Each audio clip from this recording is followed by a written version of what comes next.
1418년 11월 3일 세종이 첫 번째 유세를 반포합니다. 그해 8월 10일에 즉위식이 있었으니까 임금이 되고 3개월 동안 심사숙고를 거쳐서 처음으로 자신의 정치 구상을 밝힌 것이지요. 유시의 내용은 중앙과 지방의 각급 관리들에게 9가지 과업을 지시한 것이었습니다. 그 6번째, 감사는 형벌을 남용하는 수령들을 엄벌하여 형벌을 신중히 하고 죄수를 불쌍히 여기는 임금의 뜻에 부응하라라는 지시가 담겼습니다. 국사편찬위원회 조선왕조실록 사이트에서 가져온 기사입니다. 세종 즉위년 11월 3일 12번째 기사입니다. 다른 내용 각자 보시기로 하고 쭉 바로 내려가겠습니다. 하시면 6번째에 바로 형벌 사용에 관한 지시사항이 들어있습니다. 형벌 사용에 관해서 임금이 각 도의 감사들에게 지시한 내용이 들어있습니다. 제가 한번 읽겠습니다.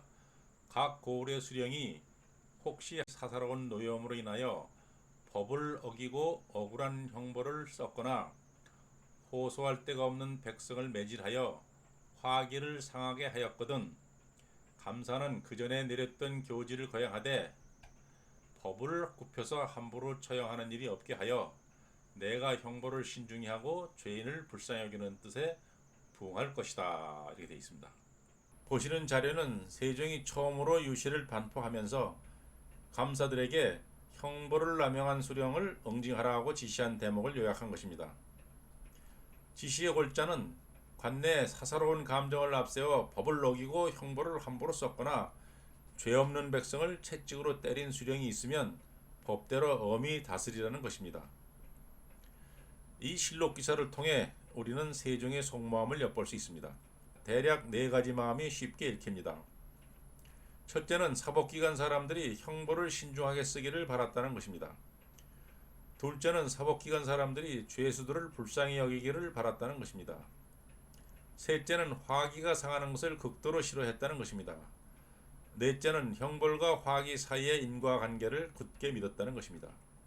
그런데 세종이 즉위하면서 다짐한 어진정치의 진수를 제대로 느끼려면 3가지를 더 짚어볼 필요가 있습니다. 첫째는 세종이 감사들에게 자신의 뜻이라고 밝힌 흠혈지의라는 말의 의미입니다. 둘째는 세종이 그것이 상하지 않기를 간절히 바랐던 화기라는 단어의 뜻입니다. 셋째는 세종이 수령의 형벌 남용과 화기를 연계시킨 까닭입니다. 먼저 흠혈지의라는 말에 담긴 의미를 알아본 결과입니다. 네이버 사전을 검색해서 정리한 것입니다. 흠은 공경할 흠, 신음할 흠으로 되어 있습니다. 그 풀이는 존경하다, 흠모하다, 삼가다 라고 되어 있는데요. 이 중에서 3번째 삼가다라는 풀이가 세종이 유시에서 말한 흠일지의의 의미와 가장 가까워 보입니다. 이 휼은 불쌍할 휼로 되어 있습니다. 그리고 그 풀이는 불쌍하다, 구휼하다, 근심하다, 사랑하다, 친애하다, 돌보다, 동정하다, 편안하게 하다, 삼가다 이렇게 되어 있는데요. 이 중에서 4, 5, 6, 7, 8, 9번 공이 세종이 유시에서 언급한 흠혈지의라는 말의 의미와 유사해 보입니다. 9번의 상가다라는 풀이는 흠의 3번째 의미와 겹치는 것을 볼 수 있습니다. 흠과 휼은 한몸이라는 뜻이겠지요. 보시는 화면은 네이버 사전에서 검색한 화기라는 단어의 뜻풀이입니다. 첫째, 따스하고 화창한 기온. 둘째, 온화한 기색 또는 화목한 분위기. 셋째, 생기 있는 기색. 내 가정, 내 학교, 내 일터, 그리고 내 나라가 1년 내내 따스하고 화창하고 온화하고 화목하고 생기가 넘친다면 더 무엇을 바라겠습니까? 그보다 더 행복한 상태를 떠올릴 수 있을까요? 세종도 그래서 화기가 상하는 것을 극도로 싫어했을 것으로 짐작됩니다. 민간에 화기가 충만하기를 바랐기 때문에 혹여 어떤 일로 화기가 상할까봐 엄해불망 노심초사하였을 것이 분명합니다. 이것이 전부가 아닙니다. 매우 중요한 이야기가 한 가지 더 있습니다. 바로 화기라는 단어에 숨겨진 비밀입니다. 그 단어에 먹을 것이 풍족해야 나라의 화기가 감돌 수 있다는 뜻이 들어있다는 것이지요. 화는 벼화와 입구가 합쳐진 구조이고 밥을 먹어야 따스하고 온화할 수 있다라는 의미일 것입니다. 기는 기운기와 쌀미가 합쳐진 구조이고 끼니를 걸으면 따스하고 온화할 수 없다라는 의미일 것입니다. 이와 같은 두 해석에 무리가 없다면 세종은 재위기간 내내 백성들의 농사에 각별한 관심을 기울였을 것이 분명합니다. 혹여 흉년이 들어서 굶는 백성이 많으면 백성의 삶이 따스하고 온화할 수 없다고 믿었을 것이 틀림없기 때문입니다. 다음은 세종이 수령들의 남용과 화계를 연계시킨 까닭을 알아본 결과입니다. 세종은 수령들이 형벌을 함부로 쓰면 흠휼이 훼손되거나 실종되어 나라의 화기가 상한다고 믿었던 것 같습니다. 그래서 못된 수령들이 형벌을 함부로 써서 나라의 화기가 상할까봐 팔도 감사들에게 형벌을 함부로 쓰는 수령들을 엄벌에 처하라고 지시한 것으로 추정됩니다. 그럼 지금부터 제가 이제까지 언급한 추정들의 구체적 근거들을 제시해 보겠습니다.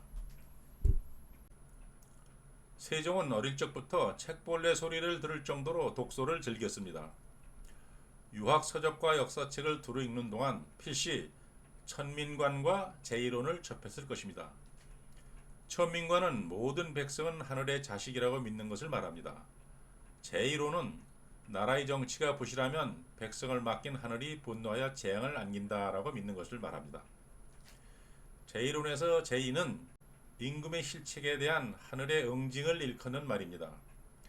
제는 잘못을 꾸짖는 것이고 이는 꾸짖어도 알아차리지 못할 때 겁주는 것을 말합니다. 천민관과 제이론이 합쳐지면 임금에게 두 가지 변화가 생깁니다. 첫째는 최고 존엄이던 임금의 지위가 하늘이 위임한 백성을 다스리는 대리인으로 바뀝니다. 둘째는 가뭄이나 홍수 같은 재난이 닥치면 자신의 무능을 인정하고 반성하는 자세를 보여야 합니다. 이와 같은 이치와 원리를 천명사상, 천인합일 혹은 천인가몽이라고 합니다. 천민관과 제이론이 합쳐진 천명사상은 화기는 상서를 부르고 괴기는 제이를 부른다는 믿음과 연결됩니다. 화기치상은 나라가 화기로 가득 차 있으면 풍년, 평화, 길조, 행운, 발전, 번영, 화목 등이 깃들어 백성의 행복지수가 높아진다는 뜻입니다. 괴기치인은 나라가 괴기로 가득 차 있으면 가뭄, 홍수, 역질, 화재, 사고, 반란, 전쟁 등이 닥쳐서 백성이 심한 고통과 곤란을 겪는다는 뜻입니다. 그래서 세종은 보위에 있었던 32년 내내 화기를 늘리고 괴기를 줄이려고 애를 썼습니다. 그런데 번번이 차질이 생깁니다. 나라의 화기가 강해지려면 굶는 백성이 없어야 하는데 야속하게도 거의 매년 극심한 가뭄과 홍수가 연례 행사처럼 닥칩니다. 그래서 흉년이 들면 전국 각지에서 굶어 죽는 백성이 생깁니다. 기후와 날씨를 관장하는 하늘의 심술이 매우 심했던 거지요. 그런데도 세종은 한 번도 하늘을 원망하거나 탓하지 않고 임금인 자신이 무능해서 천벌을 받는 것으로 여깁니다. 세종 5년 4월 25일 실록에 이런 기사가 보입니다. 임금이 부덕하여 정치가 고르지 못하면 하늘이 재앙을 일으켜 임금을 꾸짖는다고 한다. 그 이후에도 비가 계속 내리지 않으니까 일주일쯤 뒤에 다시 또 이런 말을 합니다. 덕이 부족한 내가 백성을 다스리는 군주가 되었으니 가뭄의 재앙은 나를 꾸짖는 것이다. 이렇게 얘기를 하고요. 3년쯤 뒤인 세종 8년 3월 20일 실록에 또 이런 기사가 보입니다. 근년에 수재와 한재가 겹치는 일이 잦은 것은 모두 내가 잘못했기 때문인 것 같다. 말만 그렇게 한 것이 아니고 가뭄이나 홍수가 닥치면 스스로 몸을 최대한 낮췄습니다.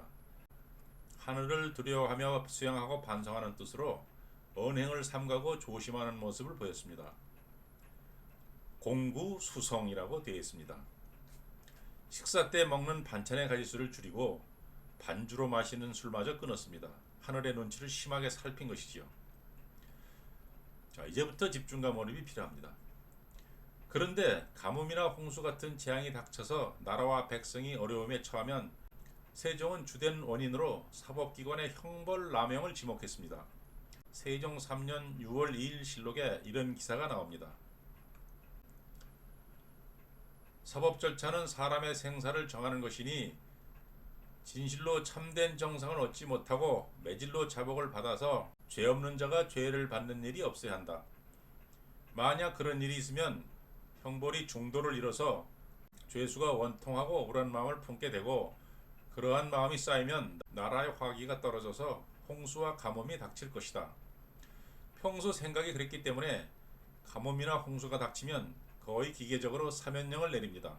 범죄 사건의 수사와 재판을 담당하는 관리들이 형벌을 과하게 썼거나 판결을 미루고 시간을 끌었거나 혹은 판결을 잘못해서 민간의 화기를 떨어뜨린 데 대한 천벌로 여기고 하늘의 노염에 응답하는 수단으로 사면을 활용한 것이지요. 형벌은 어떤 경우라도 그것을 받는 사람의 육신과 정신에 해를 끼칩니다. 범법자가 진정으로 잘못을 뉘우치는 경우도 예외일 수가 없습니다.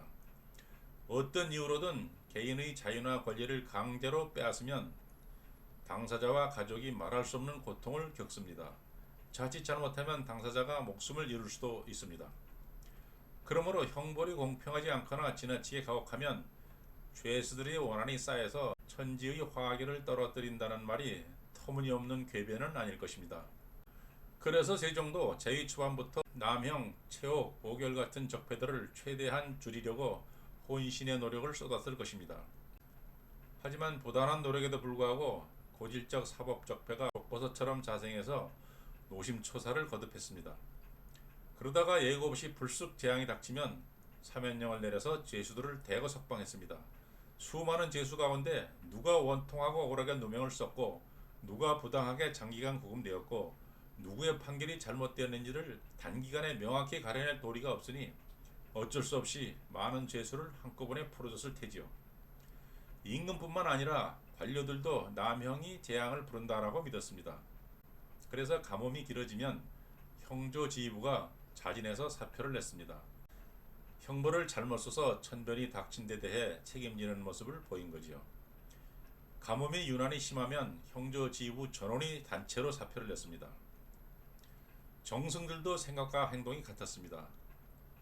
종합하자면 세종은 가뭄이나 홍수 같은 자연재해나 왕실의 우환이 닥칠 때마다 마치 정해진 공식처럼 매번 사면령을 내려서 죄수들을 대거 풀어줬습니다.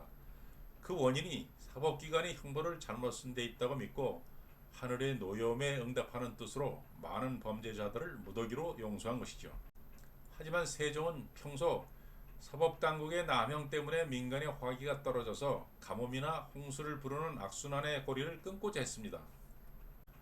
각급 사법기관에서 형벌을 담당하는 관원들에게 수시로 교지를 내려서 긍휼지심과 혈민신영을 신신당부했습니다.